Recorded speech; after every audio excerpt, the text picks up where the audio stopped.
Tips for Coding Success, brought to you by the IT Students League. We're about to embark on an insightful journey together. I am Lady Margaret Toquero, ITSL graphic artist from BSIT 14. And I'm Vin Aaron Orbeta, ITSL Vice President from IT31, and we are excited to be your host for today's event.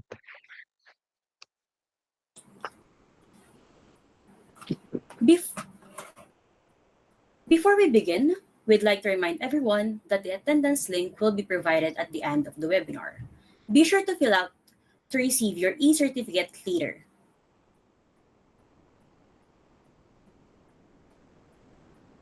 Before the program proper, we will begin with the moment of prayer, followed by the singing of the Philippine National Anthem and the playing of the URS hymn through an audiovisual presentation.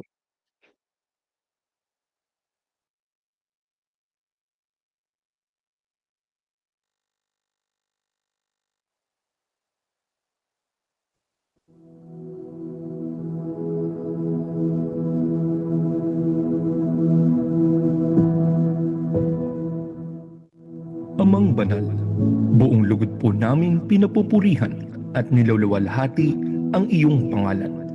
Kalakip ang aming pagmamahal at pasasalamat sa inyong pagpapala at mga biyaya. Hinihiling po namin ang iyong banal na patnubay sa University of Rizal System at sa buong sambayanan. Gabayan po ninyo kami upang magampanan namin ang aming mga tungkulin na ipinagkatiwala ninyo sa amin sa diwa ng tapat na paglilingkod. Ibuhos po ninyo sa amin ang mga biyaya upang lumago kami sa wagas na pag-ibig sa Diyos at sa aming kapwa. Nang sa gayon ay manahan sa amin ang katalinuhan, katarungan at kapayapaan habang binabalikat namin ang aming mga gampanin. Sa tulong ng inyong pag-ibig at kahabagan, tulungan po ninyo kami na mapagtagumpayan ang mga pagsubok sa aming buhay habang tinatahak namin ang landas patungo sa iyo.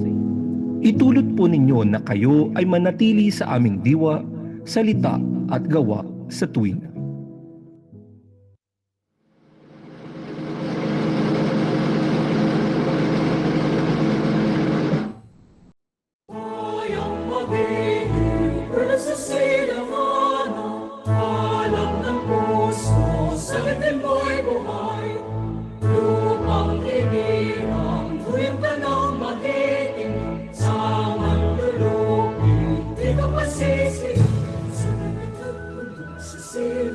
Sa langit mamaga, pinagtutulog at awit sa paglayang pinamahal. Ang isip ng matao, ako'y tagot ay nananilinig. Ang tuwing na parang nakilig, pangay di magdidinig. Luhan ang araw ng ating pagsinta, buhay ay langit sa piling mo.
now, for the URS mission will be led by Fidel Isaac Adriano, PIO of ITSL. The URS mission will be delivered by Carl Albert Coral, Deputy of ITSL. The URS core values will be led by Liamsky Kenaz Adiaton, Deputy of ITSL. The URS quality policy will be recited by Ryan Dorona, Deputy of ITSL, and the BSIT objectives will be presented by Fernan Alan Reyes, Deputy of ITSL.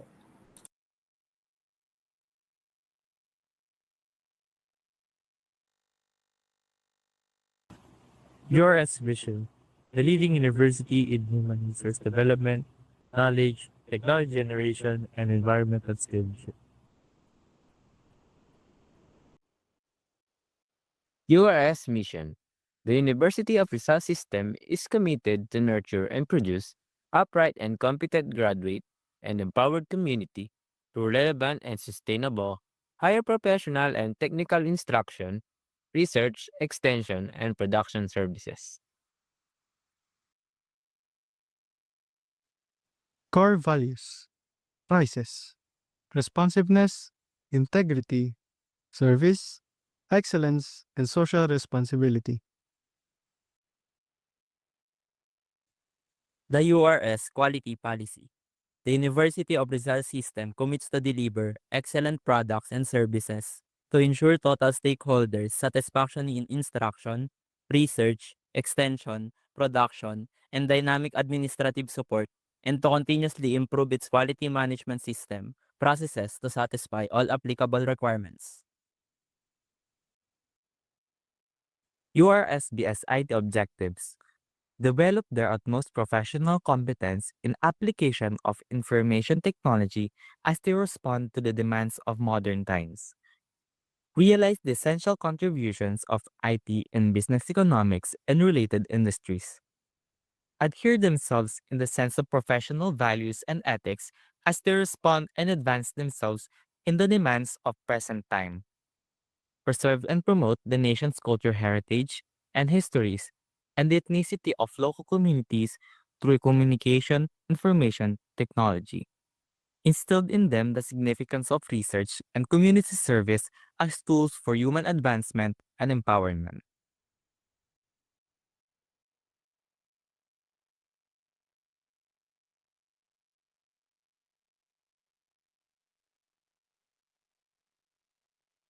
Formally open and to give us the words of welcome, it is an absolute pleasure to introduce a guiding force behind the IT Students League, our esteemed ITSL advisor and BSIT program head, Professor Rochelle Igo, who joined us today to extend her warm greetings. Hello, good afternoon. Audible ako? Yes po. Thank you. Good afternoon, everyone. Welcome to this second webinar. Tama ano? Second webinar na ng or second webinar project of the BSITSL. Okay. So I'm so excited to have you all join us today as we explore strategies and techniques to improve your coding in more much efficient and more productive way. So as I check the attendance, nag-check agad si ma'am ng attendance, I mean, with the participants in this meet, we have 96, so less kami ni Sir Roderick, so 94 ang ating participants with this webinar today.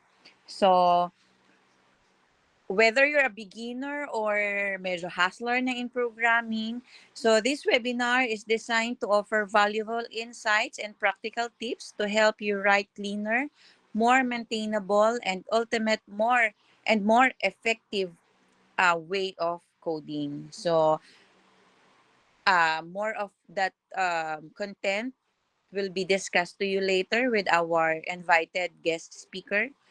So, and I encourage you to actively participate and ask questions throughout the session. So, let me take also this opportunity to thank the ITSL who provide this kind of webinar to your co-students.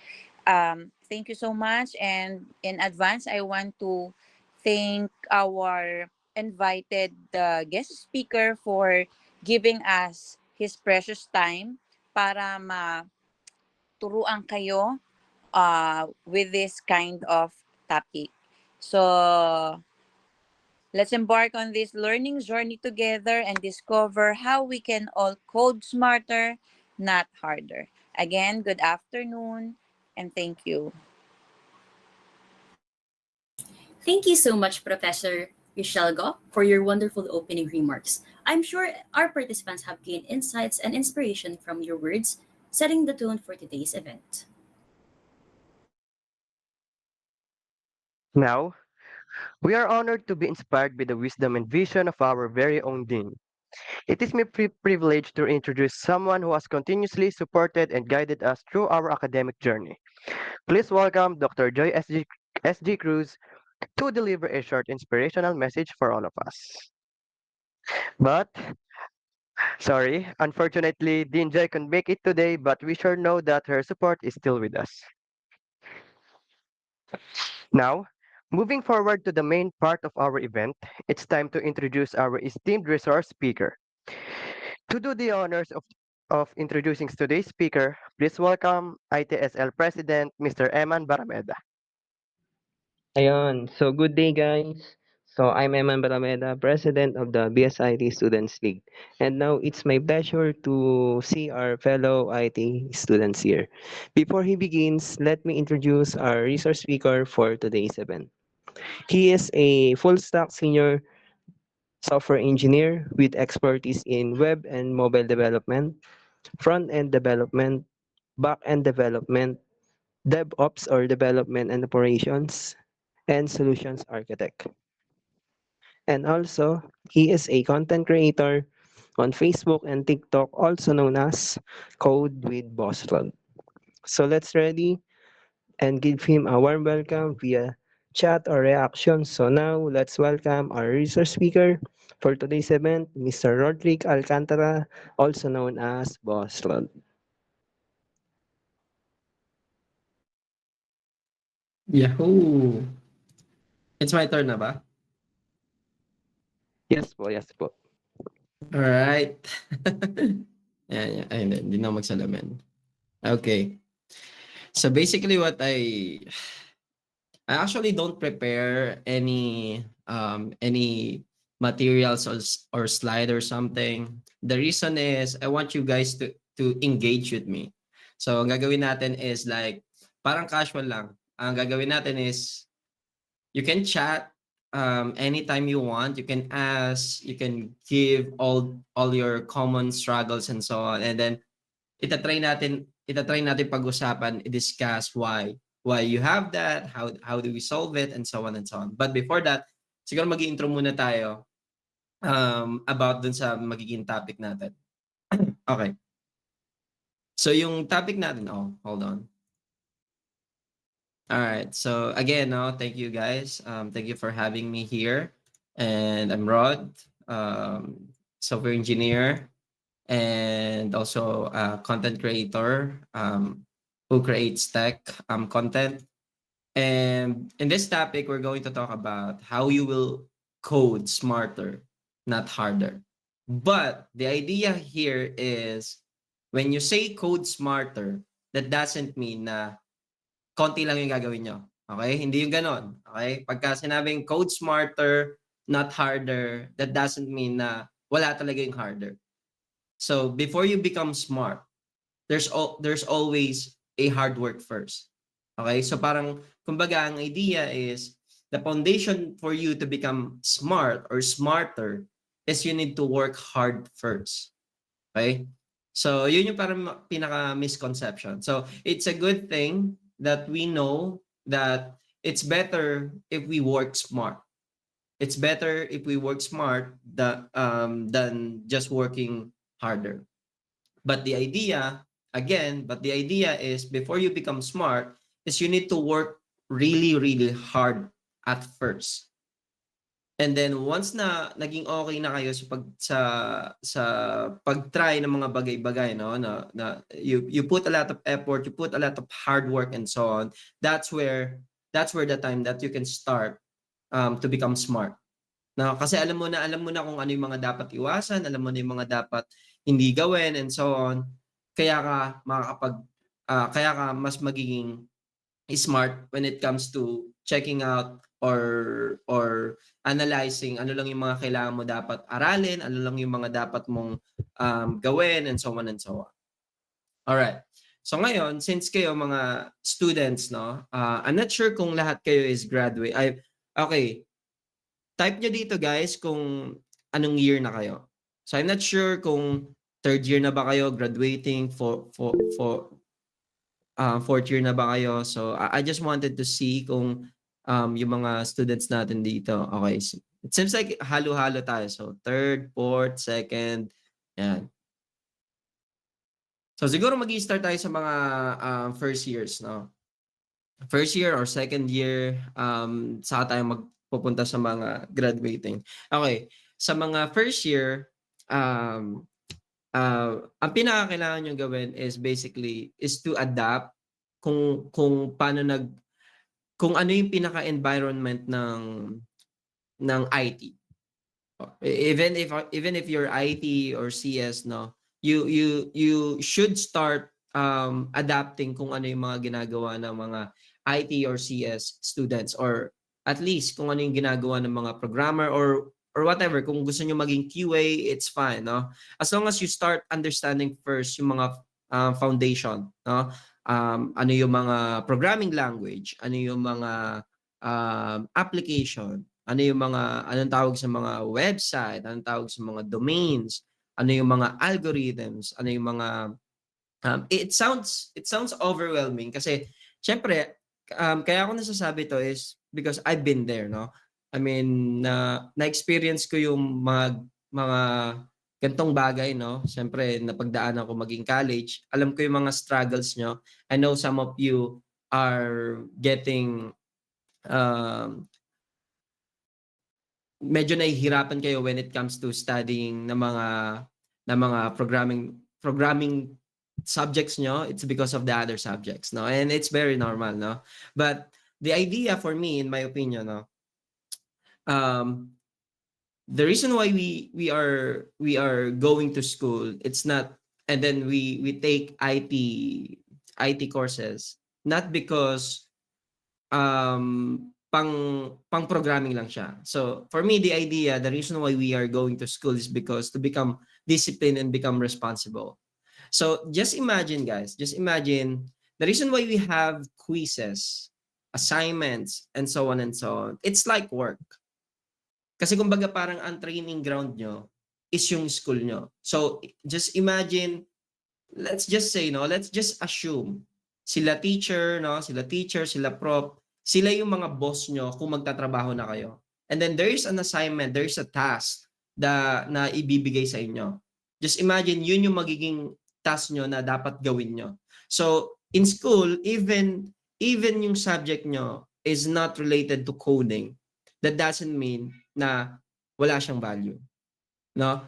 Ang value niya is you should be able to become a responsible and discipline when it comes to having a task. So kailangan kung may mga ganito kayong may mga exam kayo, no, may mga school requirements, kailangan yung ma-build yon, or kailangan nyo at least mag-gather yung all of the requirements, kailangan nyo matapos yon. Kasi that's one of the tasks. Ayun yung parang isa sa mga, for me, in my opinion, isa sa mga reason why, ano yung pinaka-benefit ng pagpunta sa school.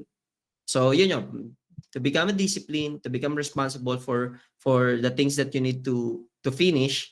And then, yung programming topic is something that you might wanna focus on if you really want to become an IT professional in the future. Kasi some of us, sino dito yung gusto maging software engineer? Type 1, software engineer. Type 2, kung gusto maging QA. Oh, may mga balloons. Type 3, kung sino yung gusto maging mga project manager or basta mga project manager thing. Yan. So as you can see here, no, sa school or sa sa mga IT student, not all of us gusto maging coder or gusto maging programmer. Kaya sometimes they are not really interested in the coding part. But they are interested when it comes to gathering the requirements, analyzing ano yung mga kailangan, and so on. That's the role of project manager. So I hope nagsisink in na sa inyo yung importance ng school, no? The importance ng school is really not just pagka kumuha ka ng ITCS is meaning programming lang yung pinaka-focus niya, no? So hindi. Ang idea ng school is you have a wide variety of choices kung ano yung gusto mong tahakin na career, and then yung first training ground nyo is yung school. No? Kunyari, for example, gusto nyo maging project manager in the future. No? You don't need to become a coder, or you don't need to become a programmer. You don't need to become super familiar with the coding. Kasi nga, gusto mo maging project manager. Sa project manager, you need to become more responsible when it comes to gathering the requirements. You need to become disciplined when it comes to finishing the task, listing out what are the tasks that you need to do, and so on and so on. So sa QA, ganun din. Pagka QA naman, you also don't need to become an expert on the coding side. But you need to become knowledgeable when it comes to testing ano yung meron dito sa app na to, ano yung mga possible edge cases, and so on. So as you can see, there's a different kinds of expertise na pwede nyong pasukin dun sa IT industry. So now, dun papasok yung, actually mas gusto ko siyang tawagin na work smarter, no? Not just harder. Kasi like what I said kanina, no? Before you become smart on some area, you need to work hard first. You need to learn first ano yung mga naging fundamentals noon, and you need to have a foundation dun sa specific area na yun. Kung gusto niyo maging programmer, no, you need to put a lot of effort first, no, to understand ano yung fundamentals ng ganito, no, ng HTML, ng CSS, kung gusto niyo maging web, kung sa may game dev naman kayo, so you need to understand yung mga tools na ginagamit sa game development. Pagka mobile naman, you need to understand yung mga native widgets, and so on and so on. So those are the things na kailangan nyo munang i-understand. Once na ma-understand nyo na yun, doon na kayo makakapag-start mag-isip kung paano kayo magiging wise and also magiging smarter when it comes to understanding or building yung mga application na gusto nyong i-build. No? Kasi sometimes the reason why people are getting super overwhelmed sa pag-develop ng application is because they are just repeating every time, you know, every time na mag-aano sila, for example, you watch a specific tutorial, and then there's a to-do list, no? And then what you did is you just memorize. You don't understand it, but you memorize the code. Now, the problem is when you start building a real application, since sure, na-memorize mo siya, but the problem is kung mag-add ka ng additional feature, additional functionalities dun sa gusto mong i-build na application, the problem is hindi mo siya mabibuild agad-agad. So babalik ka na naman dun sa tutorial mo kasi nga hindi mo siya naintindihan para sa tong specific function na to, para sa tong specific variable na to, and so on. And then saka mo na naman siya i-apply dun sa pinaka ginagawa mo. So yun yung pinaka-cons. The reason why mas marami kayong ginagawa, no? Kaya yung iba, just work hard, kasi nga hindi nyo ina-understand kung ano yung mga bagay-bagay. Pero pagka in-understand nyo talaga siya, naintindihan nyo para saan tong mga bagay na to, this is server, this is client, this is for loop, this is specific implementation, and so on. That in that case, no, hindi nyo kailangan magpabalik-balik back and forth to just really confirm if this is the right way to do it. So yun yung isang gusto kong i-share sa inyo na before you become smart is the foundation to become smart, I believe, no, for all, no, is the first thing that you need to do is to work hard first. So, do you think, here's the basic analogy. Do you think yung mga doctors natin ngayon, yung mga doctors, do you think na enough yung pagiging matalino lang sila? Diba, hindi. For me, hindi. Kasi, hindi enough yung magiging matalino ka lang sa isang bagay. That's the same thing with the IT or any other career, no? Kung matalino ka sa isang bagay, or let's say sabihin natin, matalino ka, no? Mabilis ka makagat sa ganito, ganyan. That's not enough, no? That doesn't mean na pagka matalino ka na is hindi ka na mag-work hard. Imagine natin yung mga lawyers, yung mga doctor, no? Matatalino na sila. For example lang, no? Matatalino na sila. Pero that's not enough because kailangan nilang i-review, kailangan nilang pag-aralan yung mga bawat importanteng bagay dun sa specific profession na gusto nilang i-take. So meaning they still do hard work, no? Kahit mga matatalino na sila, they still do hard work before they become smarter. So that's the basic analogy dito sa coding smart, and that's the same thing. That's the same thing. Imagine niyo din yung mga dean's lister niyo na classmate. Here's the thing, when it comes to exam, no? Analogy ulit. Yung mga magagaling yung classmate or yung matatalino yung classmate, no? Or yung mga dean's lister dito. Do you think na naging dean lister sila because they are just smart? I don't think so. I believe kaya sila naging dean lister, kaya sila nakakasagot sa mga exam is because nag-review sila over time. So that's the hard work.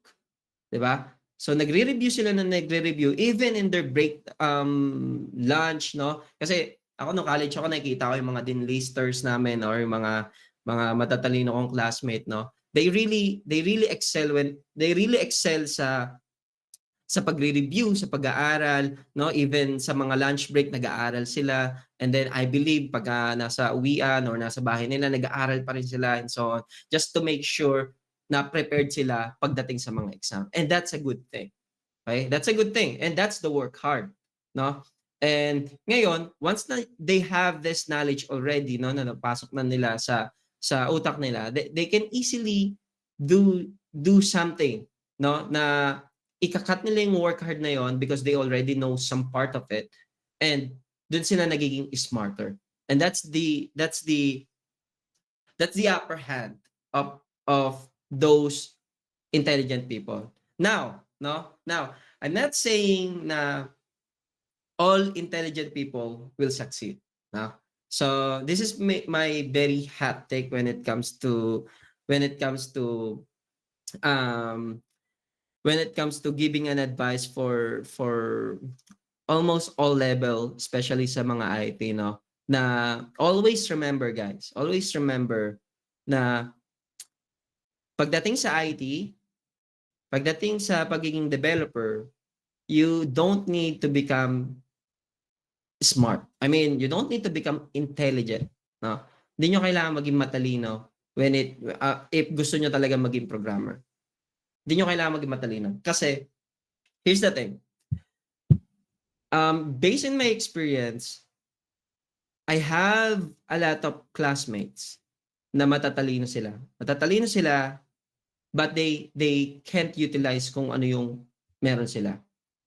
So, here's the funny thing. Kung sino yung mga classmate ko na hindi ganun katatalino, sila yung mga programmer ngayon. And then kung sino yung mga classmate ko na mga matatalino, some percentage sa kanila is naging programmer, some are naging office staff. So, I'm just giving you an idea, no, na huwag kayong mawawala ng pag-asa kung tingin nyo sa sarili nyo na you're not enough, you're not good enough, no, na hindi ako matalino kasi ganito si ganyan, no, hindi ako kasi talino ni ganito, hindi ko kaya makapag-program. The problem is you don't need to focus on your insecurities, no? Huwag kayong mag-focus sa insecurities nyo.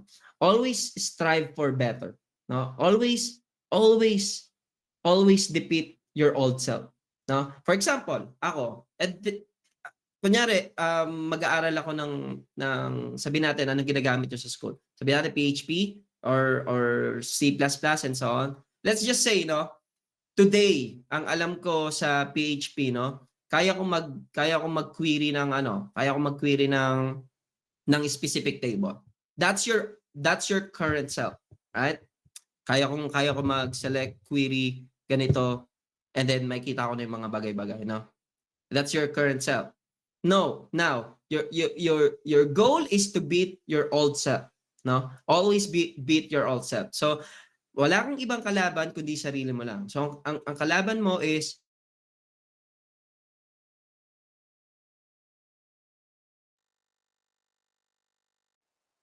new things, no? Na related dun sa gusto mong tahakin na path, no? For example, okay, ngayon, ang alam ko kahapon is select. So ngayon mag-aaral ako. Aalamin ko naman ngayon yung update. Aalamin ko naman ngayon yung delete, no? So hangga't hindi nyo mapapansin, pagka ganun yung ginawa nyo, no? Parang over time, you try to find a way to move higher dun sa current na kaya nyo gawin. So for example, ngayon, kaya nyo gumawa ng to-do app, no? Try to move a little higher. Integrate with other API. Try to move another higher. Try to build your own API. Try to move a little higher. So you don't need to move, hindi nyo kailangan mag-jump from one thing, 1 to 10, no? Hindi nyo kailangan mag-jump ng ganon. So you can jump from 1 to 2 to 2.5, no? It's fine, no? As long as you have progress. Kasi different people have different kind of capacity, no? May mga taong mga fast learner na basic lang talaga sila, parang mga prodigy na, yung mga genius or something, no? Na basic lang sa kanila maintindihan yung mga bagay-bagay, no? Pero may mga taong slow. And that's fine, no? The thing is, the idea is you need to progress. Always progress, no? An hour, every half day or every day, you need to progress. Kahit sobrang liit ng progress na yan, as long as nakaka-move forward ka. Kasi pagdating nyo sa IT industry, hindi siya yung something na, pagka pumasok na kayo sa IT industry na tipong, okay, ito yung job nyo, and then may gagawin kayo, no? Na tipong, paano nyo gagawin itong isang bagay na to? And then, hindi nyo siya magawa kasi isang buuhan siya. So, dadating yung point na, actually, mas maganda kung mag-share ako sa inyo. Can you guys see my screen?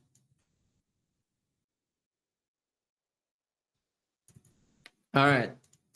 So, bibigyan ko kayo ng magandang analogy or bibigyan ko kayo ng magandang way how do you do things, no? How you will become smarter when it comes to learning.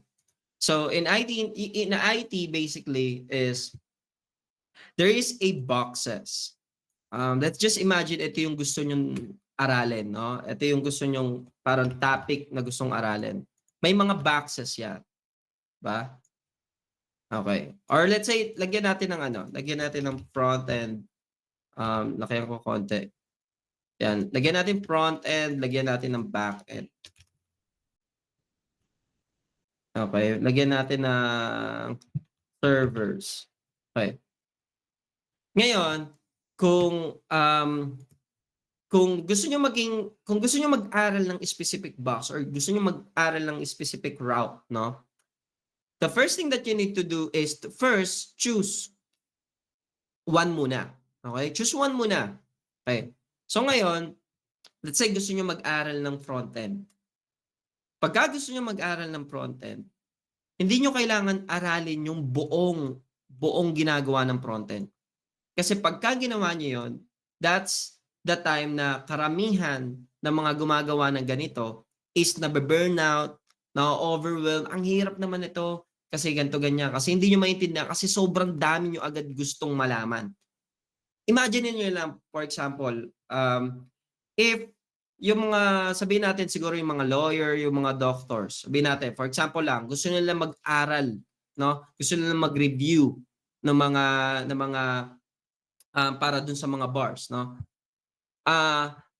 Tingin nyo ang ginagawa nila is inaral, parang binabasa agad nila yung buong libro? I mean, ang isahan lang. Di ba? Hindi. Dapat pa isa-isa. No? Pa konti-konti. So, ganun din sa programming. It's the same thing. No? You need to pick some portion ng box na to, and you start from there. No? For example, I'm gonna pick something here. No? Ito yung parang sabihin natin, ito yung HTML. No?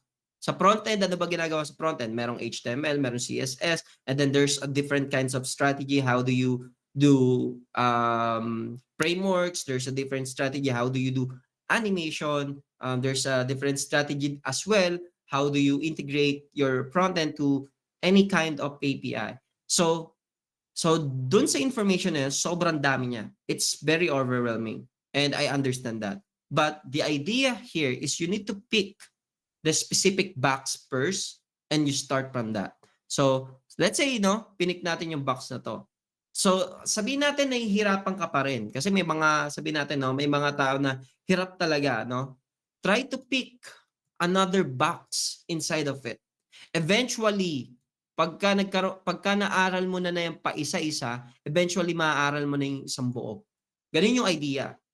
You need to start slowly. You need to start building foundation on the fundamentals, how it works. Okay, bigyan natin ng example. So, okay, gusto kong maging front-end developer. Gusto kong maging web developer. So, the first thing or the common advices na makikita nyo sa internet, even if you research, is you need to start with the 3 core components ng front-end, diba? So, meron yan sinasabing, hatiin muna natin. Meron yan 3 core component, this one is HTML, and this one is CSS, and this is JavaScript. So when you want to learn a front end, there is a 3 core component. So now, since meron 3 component dito, does that mean ba na kailangan kong aralin yung HTML, CSS ng sabay-sabay? No. Okay? So that's why, 'di ba, sabi nga natin, code smarter but not harder. But with a twist, kailangan nyo mag-work hard muna before kayo maging smart when it comes to deciding ano yung mga kailangan nyong gawin at ano yung mga kailangan nyong i-build. So, yung harder part, basically, most of the time, ginagamit natin siya when it comes to building our foundation or learning the fundamentals. Always, the hard work will be in that area. When you try to learn something. When you try to learn something, you need to work hard. There's no other way, you need to work hard. But if you are building something, there's a way to work smarter. Okay? To work smart or to code smart. There's always a way. Because you all know all of the fundamentals, you know all of the things that you need to implement on a specific project. That means magle-lesson na kayo to really work hard if you start building something. So now, here meron tayong 3 core component, So paano kayo mag-aaral, We always start from the basic. We always start from one box, Ganun din gagawin nyo dito. So for example, gusto kong maging web developer. Start learning the fundamentals of HTML first. Okay? And then let's say you already understand, saan ginagamit yung LI, UL, P, HTML, div, span, at kung ano-ano pa, Okay, sabihin natin, nakakapag-build na ako ng skeleton ng HTML and so on, Okay na yon. So you have the foundation for HTML. Now, gusto mo naman siya magka-style. So, remember, there's a reason why you studying some part of the fundamentals sa coding, And that's a better way to study, no? You don't just study because it's JS. You don't just study CSS because it's CSS. You don't just study HTML because it's HTML. No, it's not like that, no? The very good thing with having this the very good thing na magkaroon kayo ng mga na mag-start kayo from one box to another box is because napupunan niya yung kulang. Napupunan niya kung ano yung gusto mong next gawin. So imagine, no? Imagine nag-aral ka ng HTML first, no? Inaral mo yung HTML. And then ngayon sa HTML na to, hala, nakabuo na ako ng skeleton. So parang imagine niyo nakabuo na kayo ng blueprint nyo. So anong next step nyo, no? Anong next step nyo? Gusto ko siyang pagandahin, Boss Rod, no? That's where the time na mag-aaral kayo ng CSS. Okay? Mag-aaral kayo ng CSS kasi imagine na lang pagka nag-start kayo sa CSS. Pagka nag-start kayo sa CSS, kahit pa sabihin natin sobrang hard work kayo, no? Nag-aaral kayo ng JS, nag-aaral kayo ng CSS, HTML lang sabay-sabay, no? Kahit sobrang hard work kayo, mga boss. Well, some percentage ng people na mga genius or prodigy, they can really understand it, no? So hindi sila masyadong mag-struggle. Pero for those people na hindi talaga ganun kalulupit, no, or kagagaling, doon sila mag-struggle and doon sila ma-overwhelm. So dito, ito yung pinaka-suggested ko na approach, no? You start getting the first box first, no? Try to understand that, build something from that, and then if you really understand it, ano yung kulang? Ano yung next mong gustong gawin? Siyempre, may skeleton ka na, may blueprint ka na ng website mo. The next thing that you need to do is to understand naman kung paano naman gumagana yung CSS. Kung paano naman natin i-design or i-layout yung HTML na ginawa natin. So that's the reason bakit gusto nyo mag-aral ng CSS. Okay? Pagka nakapag-aral na kayo ng CSS, ngayon sabihin natin, ang ganda na ng application, may mga animation, ang ganda na ng website nyo, no? May mga tumatalo na button or kung ano-ano pa, no? Ang ganda na. So ngayon, you want your application to be interactive naman, no? Sabihin natin gusto ko pagka kinlik ko to may lalabas na ganito, balloon. Pagka kinlik ko to may lalabas na ganito. Pagka kinlik ko to may integrate ng API and so on, no? That's where the time na kailangan nyo naman mag-aral ng JavaScript, no? So nakikita nyo yung tatlong pillars ng web development, no? May mga reason bakit gusto nyo siyang aralin and may mga reason bakit gusto nyo siyang aralin ng by order, no? Para hindi kayo ma-overwhelm. Kasi pagka inaral nyo sa JavaScript, no, inaral nyo lang siya just because it's JavaScript, no? No, na parang code ka lang ng code, pero hindi mo naman siya nagagamit. Mas mabilis yung malilimutan kumpara sa si JavaScript, no? But if you try to learn it from gusto kong mag-build ng ganito, no?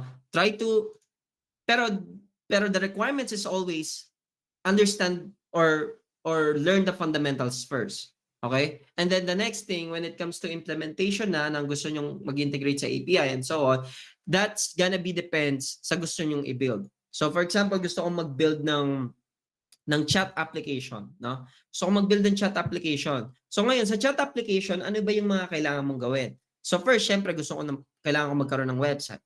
Kailangan ko magkaroon ng box. Kailangan ko magkaroon ng message box. Kailangan ko magka-button. So, yun yung HTML and CSS. Diba? Kailangan nyo na yung mga ganung bagay. No? Pero pagka gusto nyo na siyang gusto nyo na siyang ilagyan ng mga integration part, that's where the JavaScript will come in. Diba? So, doon nyo lang aaralin sa JavaScript yung ibang implementation ng JavaScript. No? So, it's always enough na magkaroon kayo ng fundamentals first on the tools na gusto nyong aralin. Okay? Just fundamentals is fine, no? And then the next step na kailangan yung gawin pagka mag-aaral kayo, no? Ito na yung sinasabi ko, no? Na code smarter, no? Na don't just learn something from JS, no? Huwag kayo mag-learn ng okay, ito yung specific code ng JavaScript. So, okay, may code na specific, inaaral nyo siya, no? Tapos may code na naman, inaaral nyo siya. Tapos may code na naman, inaaral nyo siya. Pero hindi nyo naman siya ginagamit dun sa gusto nyong i-build. So the problem with that is hindi nyo siya na-appreciate. Hindi nyo siya nakikita kung para saan ba siya. no? Unlike kung gagawin nyo is nag-build kayo ng specific chat application nyo, no? And then ngayon, kailangan nyo ng JavaScript to integrate yung button nyo na yon. So in that case, no, that's where the time na kailangan nyo mag-aral kung paano naman i-implement or paano i-integrate to a specific API or paano i-implement yung real-time. Doon nyo aaralin ngayon yung real-time or doon nyo aaralin kung paano ngayon mag-call ng mga API sa using JavaScript, no? So ganun yung pinaka best idea, no, na kasi maraming ganito, no, maraming mga estudyante na nai-stuck. Actually hindi nga lang estudyante, maraming mga career shifter din, maraming mga junior developers na nai-stuck sila sa mga tutorial, no? Nai-stuck kayo dahil pinapanood nyo to, no, na may mga to-do app, no, tapos panonood na naman kayo dito, to-do app na naman, tapos manonood na naman kayo dito, and then and so on and so on. So paulit-ulit yung ginagawa nyo na wala kayong masyadong nabibuild na something different, no, something na valuable for you, no, rather than just watching the tutorial, following, parang copy and paste and so on. Pero kung nag-build kayo ng specific application, you try to clone, let's say, Twitter, you try to clone Facebook and so on, no? Siyempre, pagka tinatry nyo siyang gawin, no? Since mga bago pa lang kayo, hindi nyo alam kung paano i-implement yung real-time. Hindi nyo alam kung paano i-implement yung back-end. Hindi nyo alam kung paano i-implement yung mga databases and so on and so on. Doon na papasok yung mga curiosity sa atin kung paano ba nila binild to? Paano yun? Paano yung may lumalabas na na comments pagka nag-add ako? Paano lalabas yung comment sa baba? Diba? Paano pagka nag-like ako ng comment, paano magiging blue yung like button? Diba? Paano pagka nag-heart ako ng comment, paano magiging red yung heart button? So yung ganong klaseng curiosity, no? And yung ganong klaseng curiosity, yun yung mga pinaka worth it na gawin to start learning kung paano ginagawa yon, no? Yun yung mas magandang way, no, na aaralin niyo siya because you need it. Aaralin niyo siya because your application na gusto niyo i-build is kailangan yon. So ganun dapat yung way of thinking nyo when it comes to learning specific implementation, specific integration or specific code implementation sa pag-aaral ng programming. Kasi hindi siya yung hindi siya yung pagalingan kayo sa LeetCode. Kasi may mga tinatawag naman na LeetCode, no? Sa LeetCode naman is ito naman yung parang pagalingan sa mga algorithms and so on, which I think it's okay, no? It's fine. Pero when talking about real world, no? When talking about real IT industry, kung papasok kayo sa mga IT industry is having understanding just the LeetCode is not enough.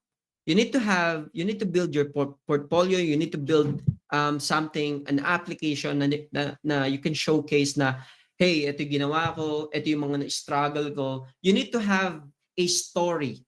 No, kailangan niyo magkaroon ng story pagdating sa paghahanap ng job, no? Na ganito ang idea, no? Even if you are cum laude, even if you are Dean Lister, even if you have matataas na grade, no? That's not enough when it comes to finding a job sa IT industry. No, hindi enough na matalino lang kayo. Kasi pagka pumasok kayo sa IT industry and then yung parang pinaka-bala nyo lang or pinaka pang-present nyo lang dun sa interviewer is matalino ako, cum laude ako, or magaling ako sa math and so on and so on. Kung yun lang yung parang ipapakita nyo sa employer, no? And this is a real talk advice, no, guys. And I want you guys to be prepared on that, no? Pagka yun lang yung binigay nyo sa employer nyo, it's not enough, no? Hindi kayo magsasucceed na makakuha ng first job, no? Maybe some portion, no? Baka, no? Pero gusto nyo bang umasa sa baka? Or gusto nyo umasa dun sa sure ball, no? So ang sure ball nyo kailangan gawin is, mga boss, is gumawa kayo ng mga application nyo. Gumawa kayo ng credential nyo. And that's the only way that you can showcase kung how capable you are when it comes to building an application, or sabihin natin project management. Pagka project management ka is very different yung requirements. You need to know some some idea when it comes to applications and so on, but you need to have a credential leading the people. Kasi pagka project manager kayo, you need to become you need to become you need to have a leadership characteristic, no? So paano kayo magkakaroon ng ganong klaseng credential kung nag-aaral pa lang kayo? Boss, paano ako magkakaroon ng ganong experience? Wala pa naman ako. Ang experience nyo, kung gusto nyo maging project manager is, like what I said, your first training ground is your school, no? To become a project manager, you need to become responsible on a specific team. So ano yon? So possible pumasok kayo sa mga organization, no? Possible sumali kayo ng mga IT community. Possible mag-form kayo ng specific group and then i-handle nyo yung group na yon. So there's a lot of ways to have a credential, no? Sa gusto nyong tahakin. So kung sa coding part naman, it's very important na magkaroon kayo ng portfolio, marunong kayo sa Git, no? So marunong kayo sa web development, marunong kayo sa specific programming language, because that's the only way for you to sell yung sarili mo as a software engineer, no? Hindi parang imagine this, no? In the IT industry or mga specific company, no? Hindi nila masyadong tinitignan kung saan kang school. Hindi ko kahit ako, for example, no? I'm from a private company. And then let's say we need an intern, no? If we need an intern na programmer, ano yung kailangan ko? Ano yung kailangan ko dun sa intern na yun? So first, I need to know kung ano yung mga nagawa niya na. No? I don't care kung saan kang school na punta, no? I don't care kung marami kang bagsak. I don't care about that, no? What I care is the skills you have, no? Ano yung na-learn mo from 4 years na pag-aaral mo sa schools? No, ano yung na-learn mo, ano yung na-build mo, ano yung mga nagawa mo, ano yung saan ka passionate, what kind of characteristic do you have? Those are the special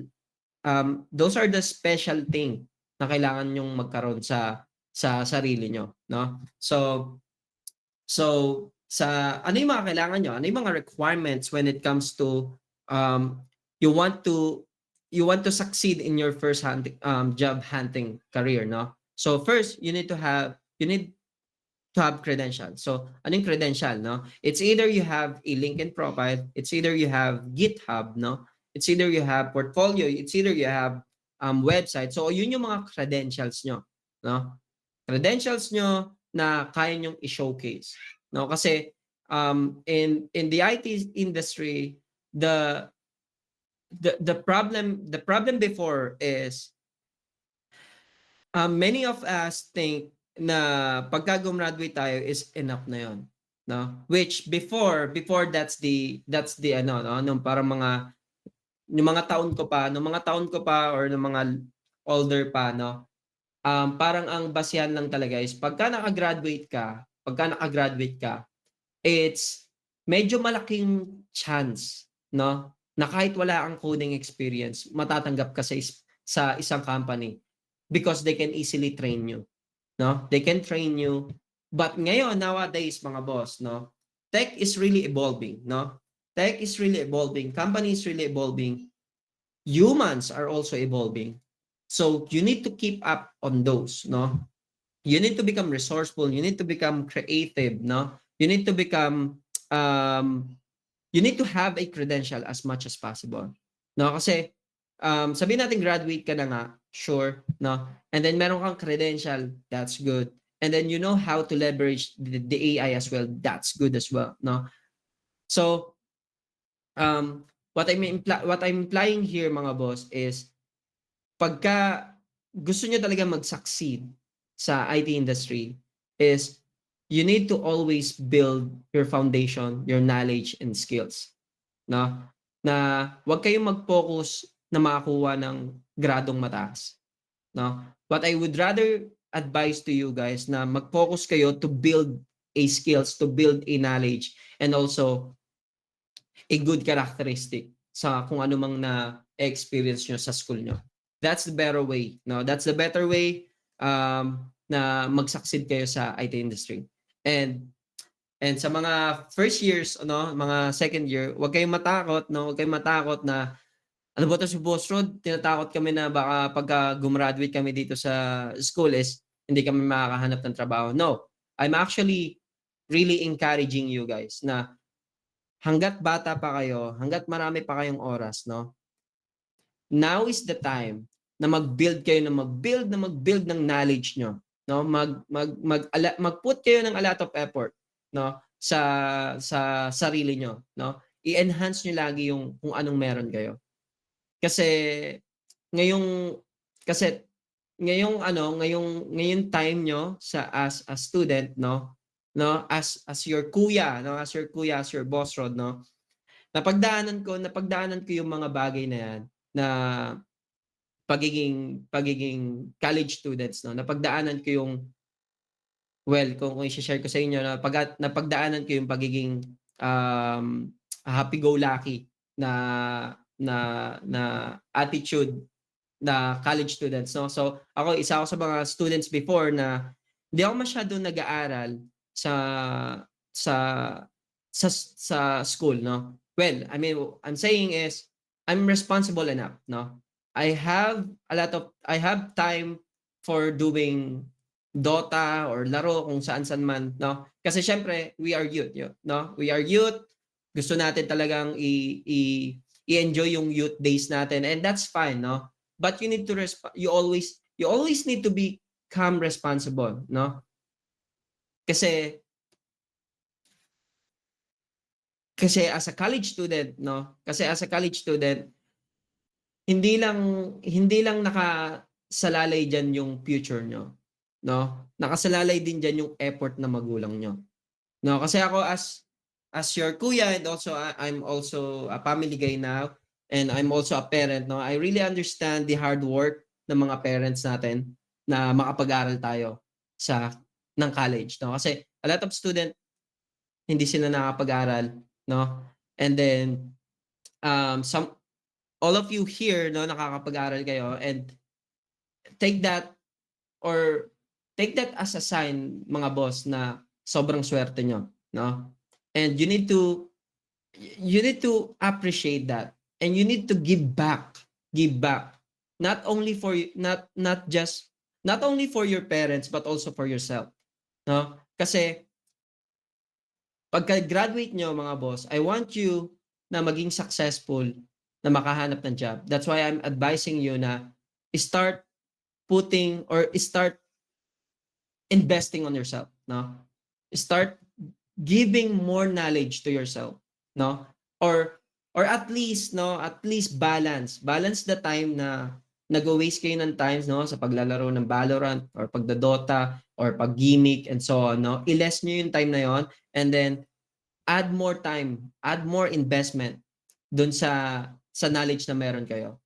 And I think that's the advice that I can give you, no, sa pagdating sa overall advice as a student. Kasi sa mga magulang natin, it's really hard to earn money, no?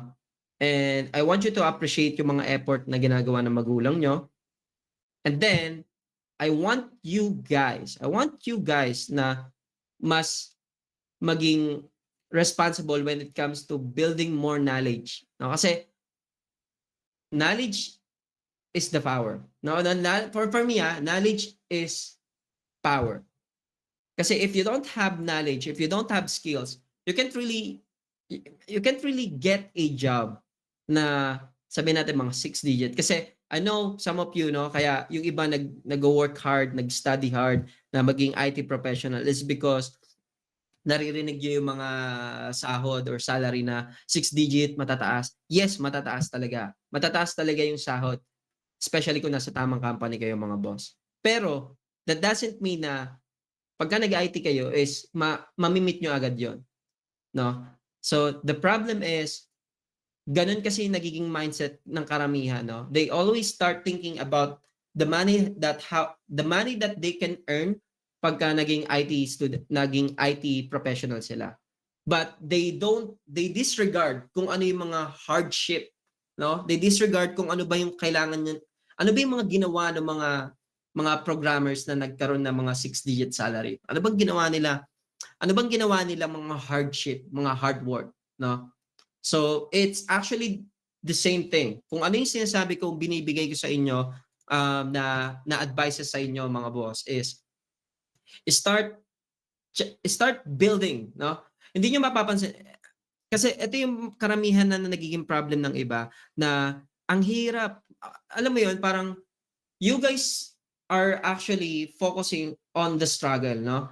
So once na nag-struggle kayo, ito yung napapansin ko sa inyo, na once na nag-struggle kayo sa mga sa ibang sa specific na bagay, they focus on the struggle. No, ang hirap nito, ang hirap, hindi ko kaya to. You guys are focusing on that. But what if ang gawin nyo is if you struggle on specific something, no? If you struggle on that specific something, try to find a solution. Paano ko kaya masosolve to? That's the mindset, no? Don't focus on ang hirap nito, hindi ko kaya to, ganto ganyan. Don't focus on that, no? Change your mindset into trying to find a solution. And then pagka na-struggle yung isang bagay na to is try to find a solution. Paano ko kaya gagawin to? Kailangan ko bang chap-chapin pa para aralin ko muna tong specific na bagay? Para saan ba siya?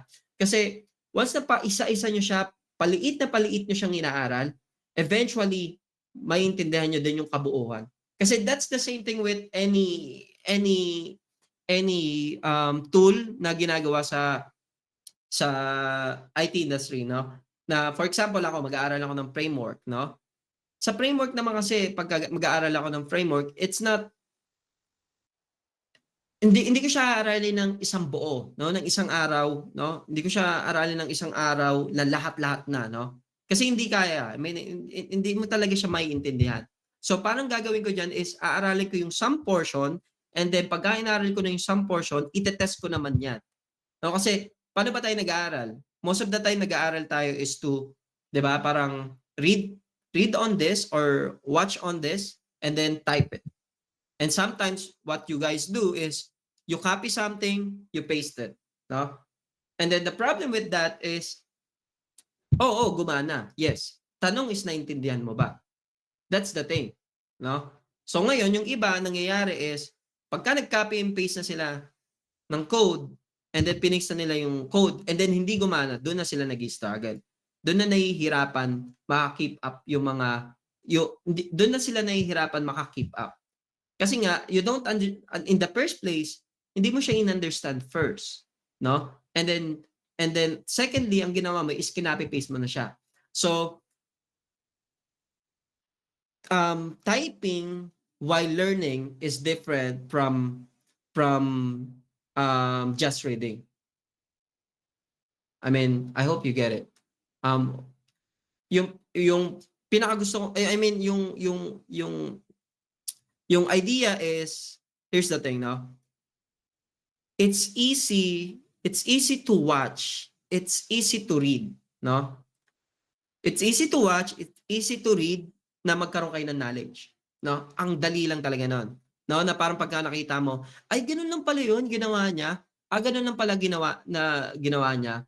Pero it's different kung papanoorin mo siya or babasahin mo siya habang tinatype mo yung inaaral mo. If you try that, mga boss, it's really different from just watching or reading a documentation than na nag-watch ka and nagre-read ka while typing yung mga inaaral mo na yun.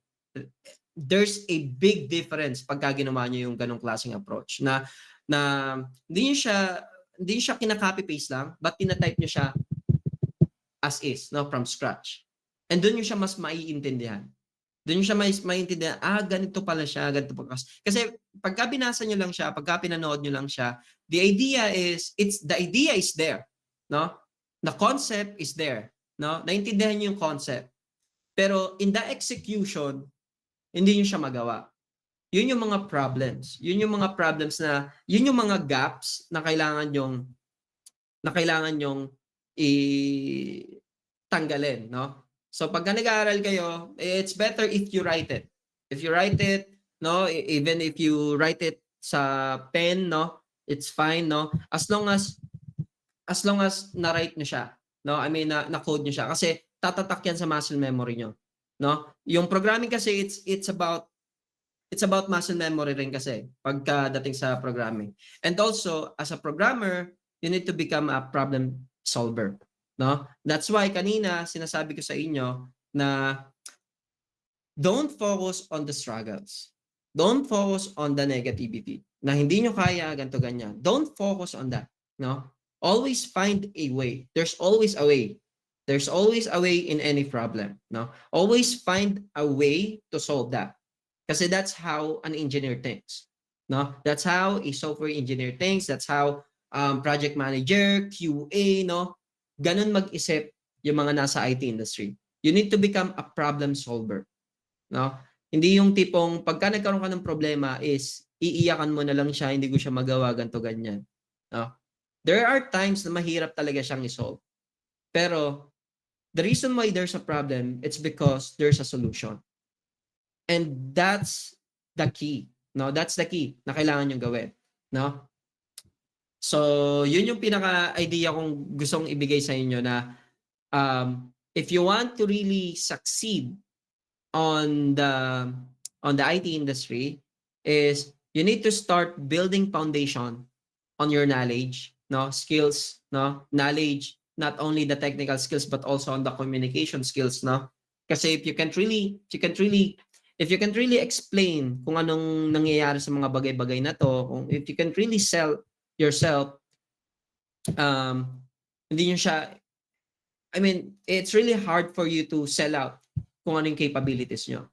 Okay, so again, no, in this time, no, since mga college students kayo, like what I said, your training ground right now is your school, no?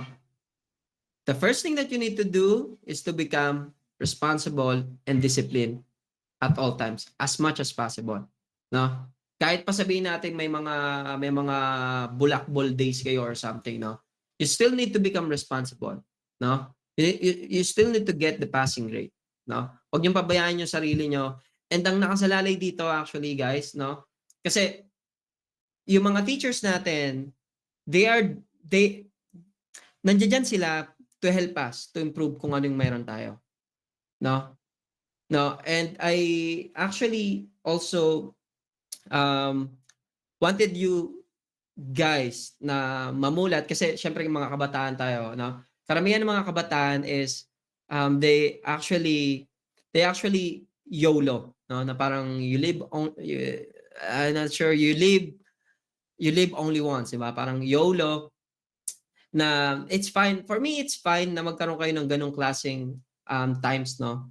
Pero for me, it's not fine na kung palagi yung ginagawa yun.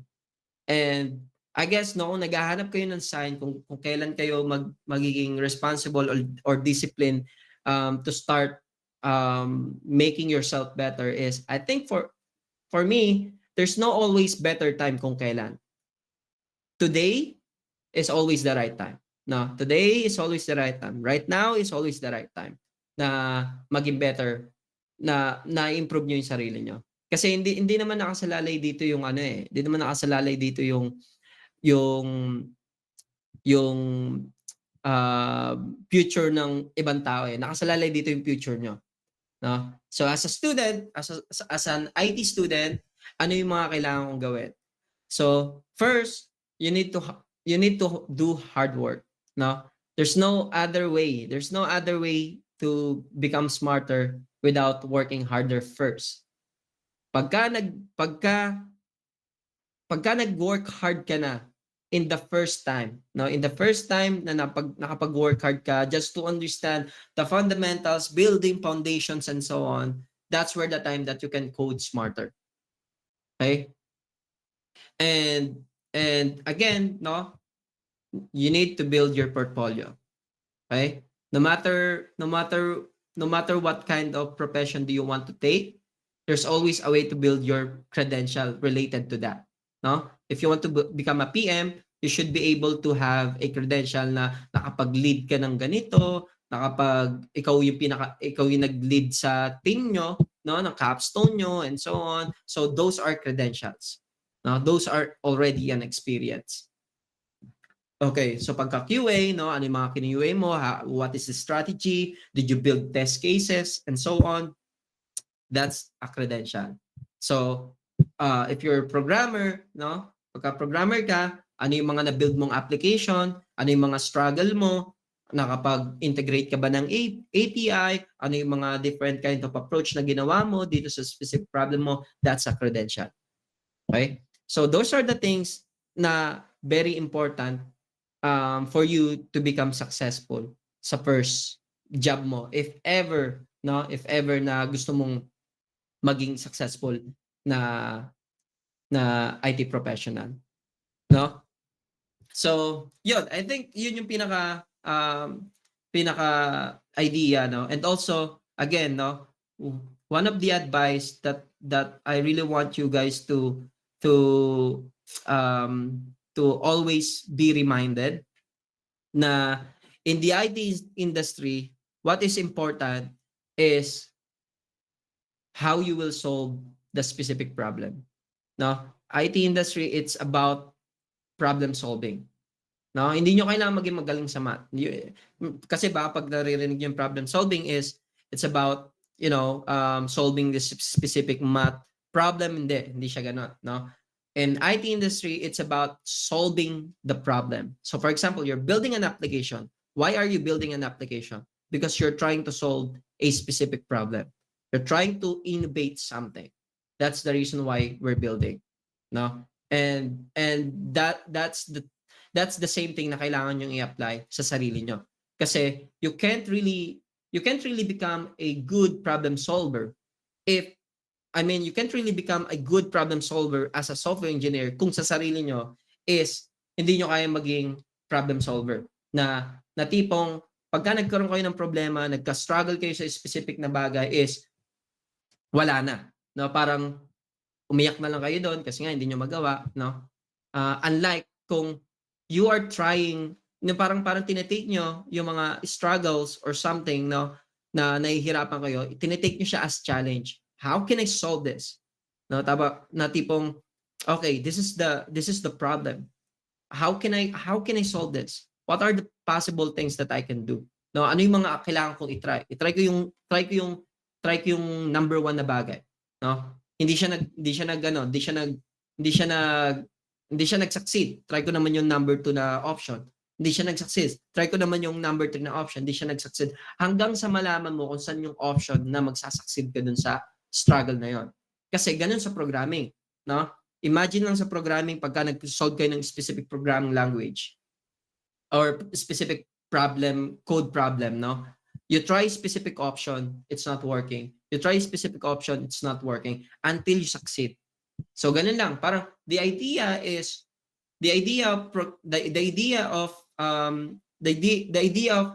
of being an IT professional is to become a good problem solver.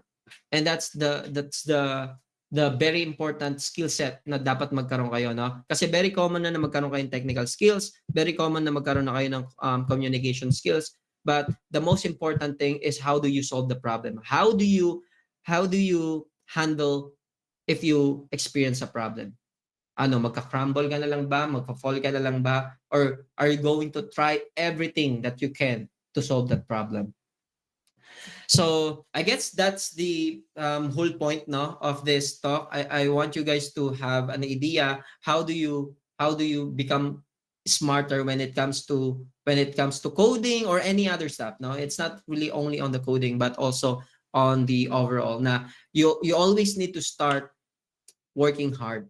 I mean, there's no other way, guys. There's no other way. Na every day you need to practice. Every day you need to try something else. Every day you need to repeat what you have been before, no? Kailangan yung i-try yan every day. Try hanggang sa maging comfortable kayo. And then once na your hard work, no, nag-pay off na yung hard work nyo, you can easily code smarter. No, you can easily code smart. No, na tipong I know these specific things and so on. No, hindi ko na kailangan mag-aral ng kung ano-anong mga bagay, no? Kasi I already understand it, I can easily code that. No, I can easily code less, no, sa ginagawa ko kasi nga I already understand kung ano yung mga ginawa ko nung hard work times ko, no? And then again, no, the meaning of code smarter or work smarter, it's not about doing less, no? It's not about doing less. It will only become doing less if you start working hard at the first time, no? So becoming smarter, or if you want to become smarter, if you want to code smarter, work smarter, and so on, ang pinaka foundation yan before you become one is yung work hard.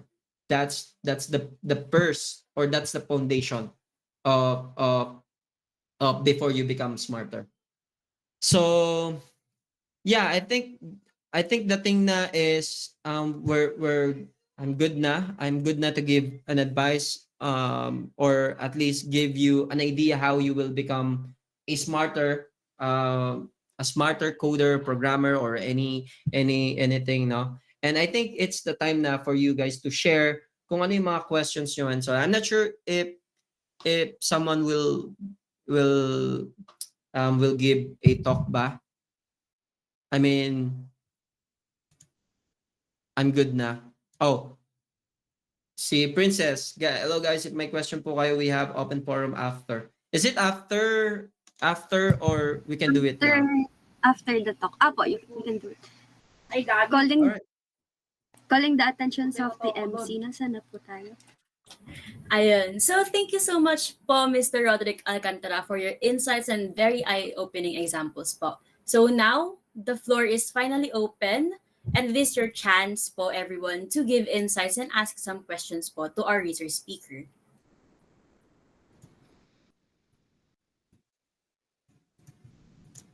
By the way guys, wag kayong mahiya. Imagine niyo lang tropa niyo ako. Any questions?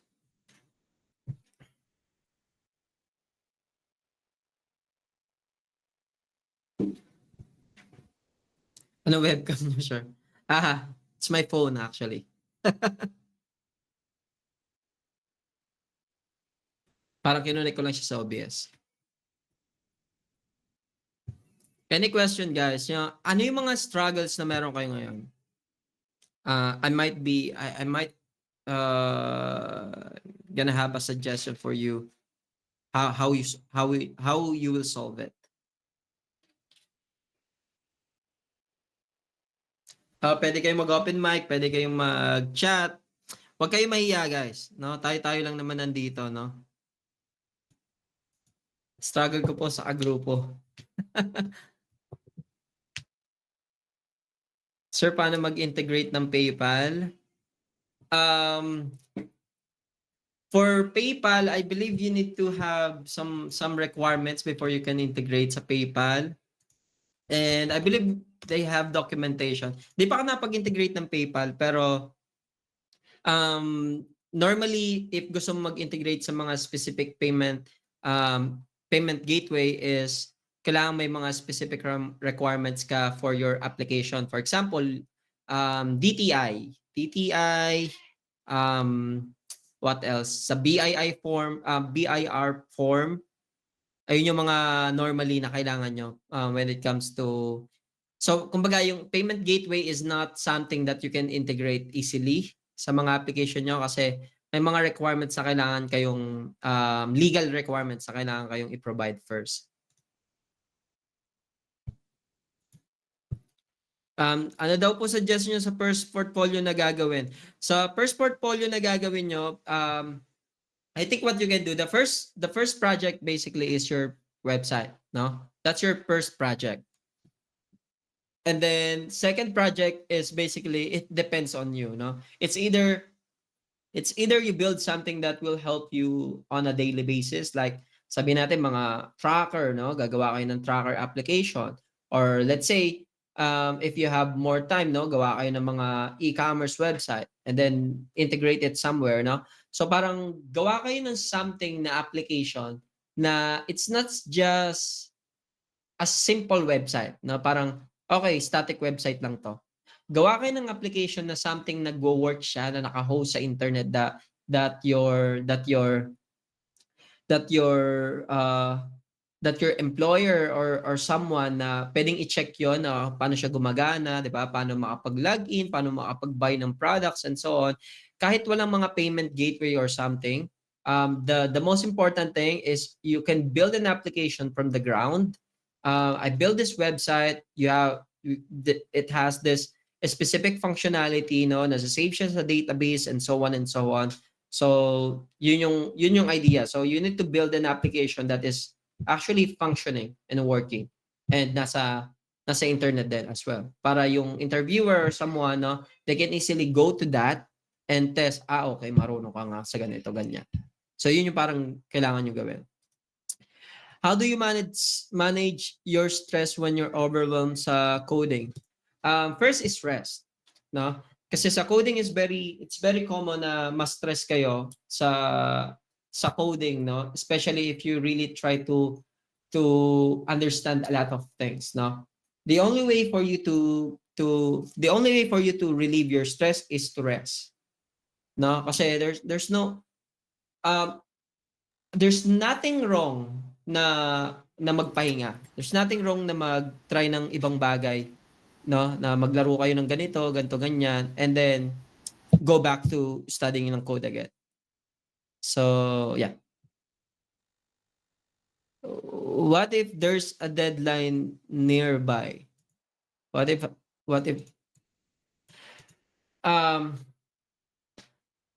there is a deadline, and I believe most of the deadline na ibibigay sa inyo, I believe it's reasonable enough for specific tasks. So I think the first thing that you need to understand is first why you become stressed. Saan ka na stress? Is it because ginawa mo ba yung specific task mo dahil mag-due date na, or ginawa mo lang yung pinaka project mo pagka malapit na yung deadline. So I mean, the thing is you need to find the source of your stress. So if the source of your stress is na kumbaga nag-code ka lang kasi malapit na yung due date ng project, that's your source of threat. That's your source of stress. So you already find the problem. Now find a solution to that problem. So I think, no, pagka nagkaroon kayo ng specific code project or something, you should start working on that on the first day. No? Wag niyo na paabutin ng ilang days before kayo mag-start. Kasi kasi common din yan sa IT industry. No, common din yan yung mga iba is nag-work sila, pero madalas nag-work sila pagka malapit na yung deadline. And it's very common, no? Kahit student, kasi I've been there. I've been there. And yeah, very common. Go ahead.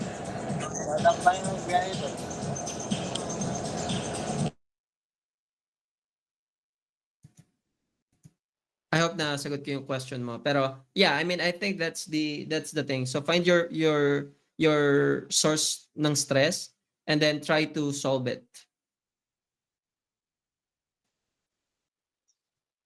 So hello po. Sure, go ahead. Bali may tanong po tayo from room 3. So ang tanong ko is, any tips daw po na paghahanap ng pag-OJT yan? Any tips daw po? Yeah. So for this thing, no, I mean,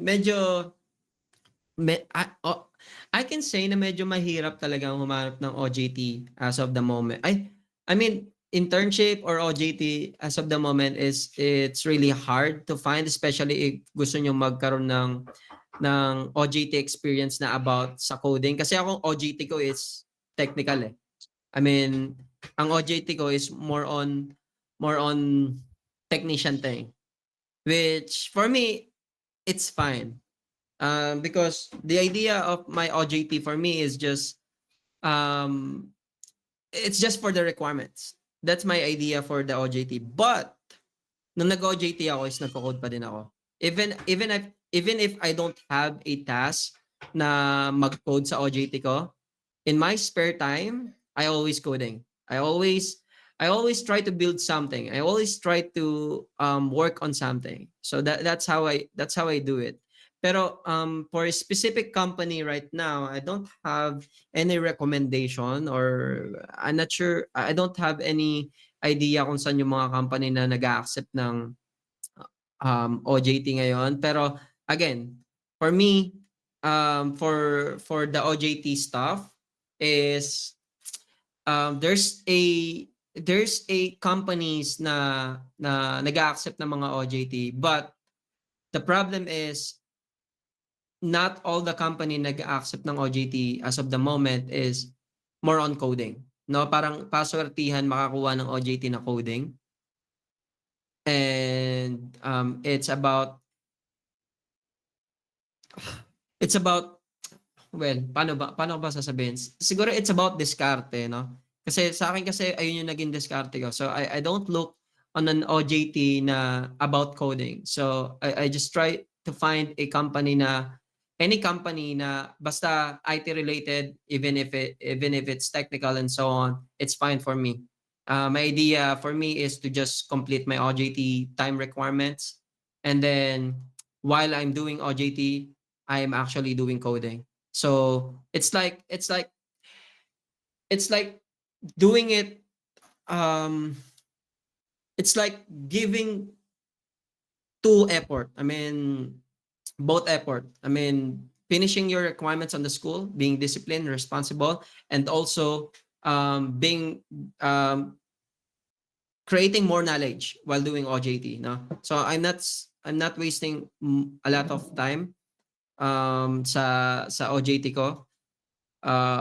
Kumbaga, pagka may mga free time is nag-aaral ako ng coding and so on. But yeah, pagdating sa company, I'm not sure kung ano yung best company kasi hindi na ako masyado nakapag-search ng company dito sa local kasi it's more on international yung sa company na pinapasokan ko.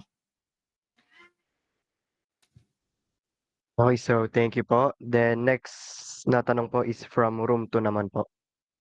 Sure, go From ahead. room 2 daw po, paano daw po maiiwasan ang errors sa coding? Hindi nyo maiwasan yung error sa coding. The thing is, understand the error. So, in the IT, no, this is very important. Understanding the error is one of the essential skills that you might gonna have, no? Hindi ka magiging successful na engineer if you don't understand the error. So, how do you solve it? How do you solve the error? So, for you to avoid the error is make your code correctly implemented. So how do you make it? I mean, error in coding is normal thing. Bugs are normal, no? So parang kailangan nyo lang i-normalize yon. Kailangan nyo lang i-understand why it's happening, and from that, no, you can easily solve it. Once you understand the error, once you know why it's erroring, you can easily solve it. So I think if you understand the error, you can easily avoid having error. So I think that's the answer for it. Okay po, then another po from room 2. What are the most common challenges you encounter in your role and how do you tackle them? Okay. In your what? In my role? Yes po, yun po yung question from room 2. Siguro, I'm not sure in my role. Maybe siguro i-share ko na lang yung naging struggle ko ng college days. So, struggle ko ng college days basically is, first before, no, I don't have a laptop before. And medyo addict ako when it comes to Dota. So, yun yung pinaka-struggle ko before. And then, actually, what happens before is, I'm actually a guy na sa school na tipong hindi ako yung tipong ano eh, parang yung intelligent na kasi may mga grupo sa school, 'di ba? May mga grupo-grupo yan or parang nahati yan sa mga grupo ng matatalino, grupo ng mga makukulit, tapos grupo ng mga walang pakialam, 'di ba? Mga ganun. So parang yung nasa part ako ng mga parang walang masyadong paki sa mga grades and so on. Nandoon ako sa part na 'yon. Siguro sa akin naging struggle ko is since na parang napasobra yung time ko sa pagdodota, dayo doon, yun yung pinaka naging struggle ko dun sa overall career ko before no nag-start ako sa college yung first year, second year. Pero dumating yung time na tumatagal ng tumatagal is na napapagtanto ko na bakit ba ako nagdodota? Bakit ko ba ginagawa to? To become happy, right? To become happy, to become bonding sa mga friends and so on. But dumating yung time na parang nakapag-search ako something noon na ang daming nahihirapan na mga graduate, no? Hindi lang IT student, nahihirapan sila maghanap ng trabaho. And then may mga kakilala kami na mga graduate na rin pero mga wala silang trabaho. Doon dumating yung point na I don't want to be like that, no? So that's why I started to find a way na paano ko i-manage yung time ko. Paano ko i-manage yung time ko na dapat makakapaglaro pa rin ako, dapat makapaglaro pa rin ako habang nag-aaral ako. So doon ko na hinati yung time ko na okay, I'm gonna focus on the coding part, subject, no? Coding subject on my school, and then I'm gonna do coding. And then less time ako dun sa mga minor subject ko. My goal is to have at least 3, no? Na basta pasado yung grade ko sa mga minor subjects ko. And I can have more time. I can have time as well on the coding. So it's like managing your time. I manage my time to lessen the time of laro, no? Ng mga laro or mga other non-school stuff, no? Hinap ko yung time doon. Tapos hinap ko yung time ko or binigyan ko lang ng enough time yung mga minor subjects and then binigyan ko ng maraming time, no? At least 50% yung pagko-code ko at pag-aaral ko dun sa mga coding related topics sa school. So that's how I do it. No, it's like managing your time kasi in 1 day you have only 24 hours. So matutulog ka pa sa isang araw. So imagine how much time you want to spend dun sa specific na gusto mong gawin. So it's like knowing or spend wisely kung sa time mo kasi everyday sure no mga bata pa kayo everyday pero in my opinion habang bata pa lang kayo start growing, start learning more kasi I can assure you na magpe-pay off yan once na mag-start kayo hanap ng work. Okay po. Then, thank you po. Bali, may next question po tayo from Mary Morin Ibanez. What helps you to be disciplined in learning a coding language? What helps you to be disciplined in learning coding language is, for me, to become disciplined is first, like what I said kanina, is very important is time. You always need to give time, give effort when learning something. Okay? So, let's say for example, ako wala akong alam sa PHP, no? Wala akong alam sa PHP. I'm gonna set my mind na at least a day, no? At least sa isang araw, no? Dapat meron akong 4 hours, no? Or sabihin natin 2 hours. Pero sa akin kasi since bata pa ako na wala akong masyadong ginagawa, no? I have a lot of time. I have a lot of time kasi imagine niyo to, guys. I know a lot of you nakakapag-Google kayo ng oras. Sabihin natin 3 hours, 4 hours sa paglalaro ng specific na bagay, no? You can nakakapag-Google kayo ng time para mag-scroll ng FB, no? Kasi karamihan sa atin is nagkakaroon ng mga reklamo, no? Wala kasing time kasi ganito sa aral, kasi ganito ganyan, no? Wala kasing time kasi sa school ganito ganyan, no? Pero pagka tinignan mo sila, no, yung iba is ang ginagawa is ang dami na lang time para maglaro, ang dami na lang time para magpunta sa ganito, magpunta sa ganito. Hindi nila iniisip yung time na yun, why not put that time to the coding part, no? So how do you become disciplined is always time management. It's very important na you should know when to and when not to. So I think that's the key thing, eh? To become disciplined to a specific thing, no, not only on the coding language and so on. You need to know when do you want to do it.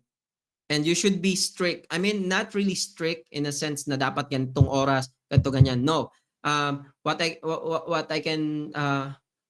I mean is you need to be strict na, hey, kailangan may 4 hours ka for the day. It doesn't matter what time it is, basta meron kang 4 hours for 4 hours for coding, no? On that day. So, yeah. Okay po. Then, isa pong random question again from room 3. Upon graduating daw po, like after graduation, ano daw po ang possible next step? Yeah, find a job. So, the reason why I advise you guys na habang bata pa lang kayo, habang mga students pa lang kayo, is mag-build na kayo ng portfolio nyo, is because after nyo mag-graduate, you already have your portfolio. So, pwede na kayo agad maghanap-hanap ng mga internship or entry level or junior level jobs, no, after nyo mag-graduate, no? Kasi unlike kung gumraduate kayo pero you don't have your portfolio, the problem is, well, it's not really the problem, but the thing is you don't have portfolio yet, no, gumraduate ka. So ang gagawin mo is gagawa ka pala ng portfolio mo. Unlike kung from the first day, no, nag-aaral ka, or sabihin natin, sure, kahit ngayong araw ka mag-start, no, nagbi-build ka na ng portfolio mo. When the time comes na mag-graduate ka na, is you already have this credentials na pwede mong ipakita if ever na mag-a-apply ka as a junior level or entry level sa specific company. Okay po, thank you. Then, next question po from room 3 ulit. Ayun po. Ask lang din po, ano po may ma-advise ni sir sa mga students na nag-i-struggle sa coding pero kahit gusto po matuto, kulang naman sa resources like laptop or PC? That's a good thing. So here's what I did, no? Like what I said kanina, no? Nung nag-aaral ako dati, no, nung college ako, nag-aaral ako, I don't have laptop. So paano ako nag-learn ng code, no? Nag-learn ako ng code actually sa ComShop. So, imagine pagka nasa ComShop ako, nagdo-Dota pa rin ako. Oo, nagdo-Dota ako. Pero may time ako para mag-try ng code. So, ang ginagawa ko, meron akong flash drive. Sa flash drive ko na yon, nandoon yung dev C++ pa nga yung ginagawa ko nung before. Nandoon yung flash drive ko for C++. And then doon ako nagko-code. So, nandoon din yung notepad ko. May notepad++.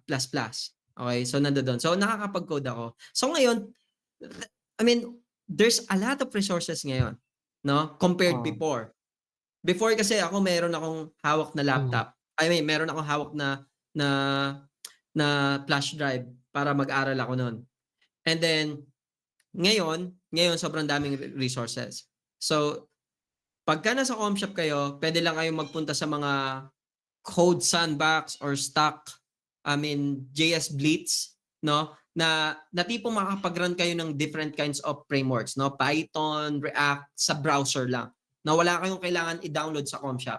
Nasa browser lang, doon makakapag-code kayo. So that's the first option. The second option is yung iba nakikita ko, which hindi ko pa na-try, no? Yung iba na nagko-code daw sila sa cellphone nila.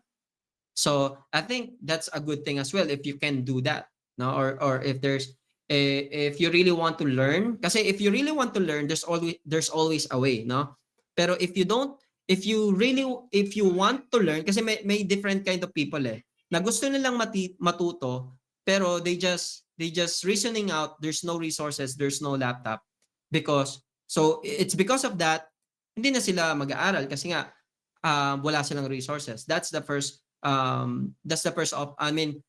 yun yung isang portion ng mga tao right now, or at least yung mga beginners right now. Pero there are some portion na mga tao, no, na even though they don't have laptop, they use other resources like what I said kanina. Sa ComShop pwede kang mag-code, no, or sa cellphone mo pwede kang mag-code. So if you can see the difference, no, I would say na ito talaga yung gustong matuto, yung mga naghahanap sila ng way to solve their problem. Unlike dun sa mga tao na or sa mga students na nahihirapan kasi wala daw laptop, ganto ganyan, no, na hindi sila like what I said kanina, no, they focusing on the struggles, they focusing on the problem, no, unlike on the other people, they focusing on finding a solution, which the solution is either you go to the ComShop, open the browser, go to the Code Sandbox, and that's it. Learn the programming language there. And then the other guys are doing sa cellphone, no, since instead of playing Mobile Legends, playing COD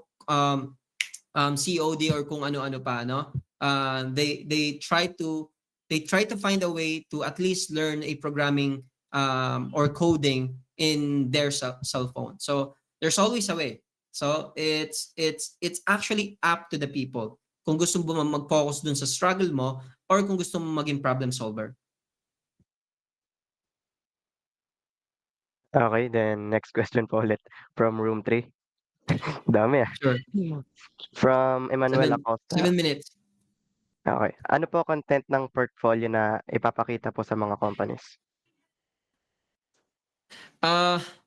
Yung content ng portfolio is hindi mo kailangan ng mga certificate, ganito ganyan. Syempre, since mga bago pa lang kayo, yung content ng yung content ng portfolio nyo is ano yung mga ginawa mong application. So, if kayo yung kayo, mga programmers kayo, yun yung mga yun yung mga achievements nyo. So, ano yung mga ginawa nyong website. So, kung wala kayong ginawang ganon, ano yung mga ginamit nyong mga programming language, edi wala talaga kayong malalagay dun sa portfolio nyo.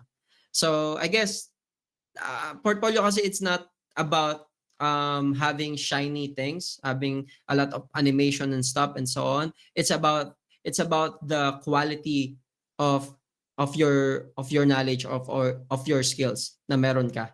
So, or ano yung mga na-build mo. So, yun yung pinaka-important sa portfolio nyo. Okay po. Then, siguro last question na po natin to. Alright, sounds good. Sir, pwede na kaya ako mag-full stack? Marunong na ako ng basic HTML, CSS, JS, SQL, PHP, pero wala akong alam na framework. Pero nakagawa na ako ng e-commerce website at working naman siya sa web server nga lang. First year pa lang po Yeah. ako. Gusto ko sana mag-freelance for experience. Yeah, I think so. So I guess what I advise to you is find a small company or small businesses and then start from there, no? Na wag kang mag-expect ng big amount, no? Kahit nga 5K lang or sabihin natin 10K lang or 5K, sabihin natin 5K, no? It's fine, no? As long as you gain the experience to build an application from a specific business or small business. So yun yung pinaka-advice ko sa'yo na check mo yung kasi may mga businesses na wala pa silang website, no? Sabihin mo, gagawa mo sila ng website for specific amount, no? Kahit hindi ganun kalaki, it's fine, no? The idea is you want to have an experience to build an application from different client.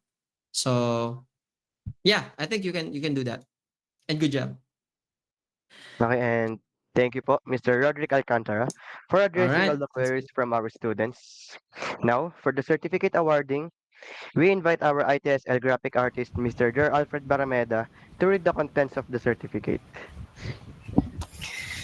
Okay, good day everyone. I'm Alfred Barameda, the graphic artist from ITSL and BSIT 23, and it is my honor to welcome you all to the awarding of certificates for our webinar session.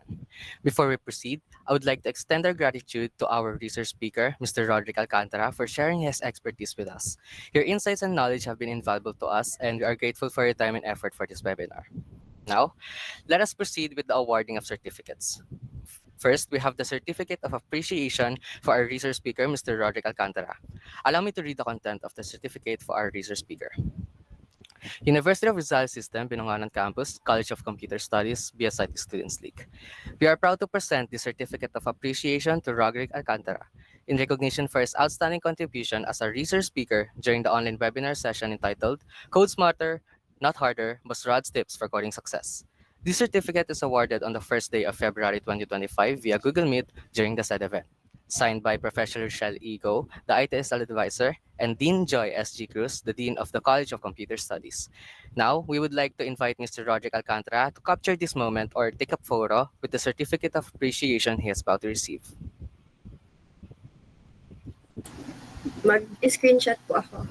1, 2, 3. 1, 2, 3. 1, 2, 3. Okay na po. Thank you po. Congratulations, Mr. Alcantara. We hope you will continue to share your expertise with us in the future. Sounds good. Thank you, guys. Next, we have the Certificate of Participation for our attendees. This certificate is a recognition of your active participation and engagement during the webinar session. Allow me to read the content of the certificate for our participants. University of Rizal System, Binangonan Campus, College of Computer Studies, BSIT Students League. We are proud to present the Certificate of Participation to our attendees in recognition for their outstanding contribution as participants during the online webinar session entitled Code Smarter, Not Harder, but Rod's Tips for Coding Success. This certificate is awarded on the first day of February 2025 via Google Meet during the said event. Signed by Professor Rochelle Ego, the advisor of ITSL, and Dean Joy S.G. Cruz, the Dean of the College of Computer Studies. Congratulations, everyone, and we hope you find this webinar session informative and engaging. Thank you, and we look forward to seeing you all in our future events. Ayan. Thank you. As we approach the conclusion of our program, we invite all attendees to fill out the Google form for attendance and check the link in the chat box or comment box below. This evaluation will greatly contribute to the overall assessment and improvement of this program. And take note, guys, completing the attendance and evaluation form is required to receive your e-certificate of participation.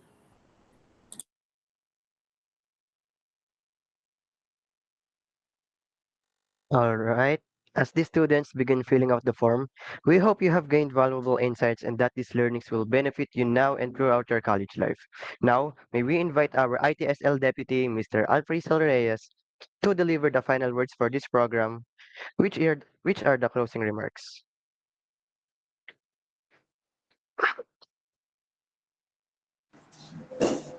So guys, remind ko lang po na required ang attendance. Required po yan para makatanggap tayo ng certificate. So let me deliver the closing remarks. So good day guys, I'm Alf Reyes, the Deputy of the BSIT Student League. And now to end our webinar, we would like to thank you all of us for joining us today. We hope that you learned something valuable to help you in your academic journey.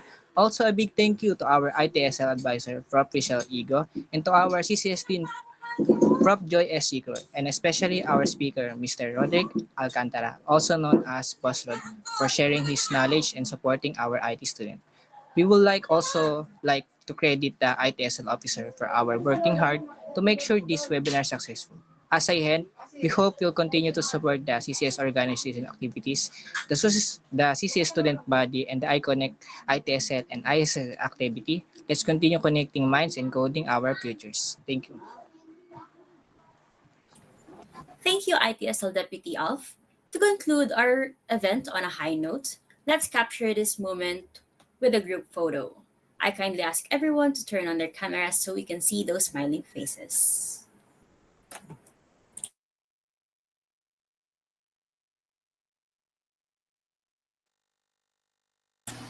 Wala naman nag-on cam. On cam kayo.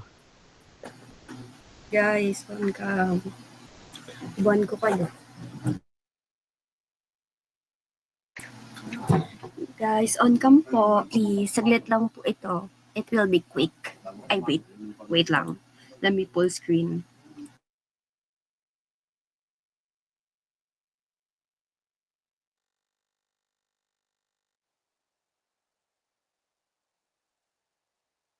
Marami na bang naka-on cam? Wait, let me see. Mag-change layout ako. Please ka muna dyan, PPT. Yan. We have 1, 2, 3, 4, 5, 6, 7, 8, including the officers. How about the others, guys? Baka kaya nyo. Sa room, sa room 2 and 3, pasuyo na lang din po ng photo op kung kaya. Thank you. Game. 1, 2, gumiti kayo. 1, 2, 3. 1, 2, 3, waki, waki. Waki. Waki. Waki nga eh. Alt, waki. 1, 2, waki nga, Vin. 1, 2, 3. 1, 2, 3. Okay, guys. Pwede na po kayo mag-off cam. Thanks.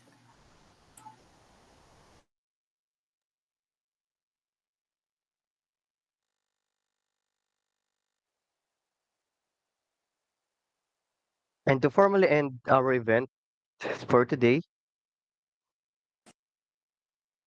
we want to thank our campus director, Dr. Johannes Concepcion, Professor Evelyn B. Diaz, our OIC of the Campus Student Development Services, and in charge of student organizations and campus ministry, Dr. Joy S.G. Cruz, the Dean of College of Computer Studies, to the technical behind this program, and to the participants for joining today's event. Without you, we won't be able to pull out this program. Thank you. So again, I'm Vice President Vin Aaron Orbeta from IT31. And I'm ITSL graphic artist Lady Margaret Toquero from BSIT 14.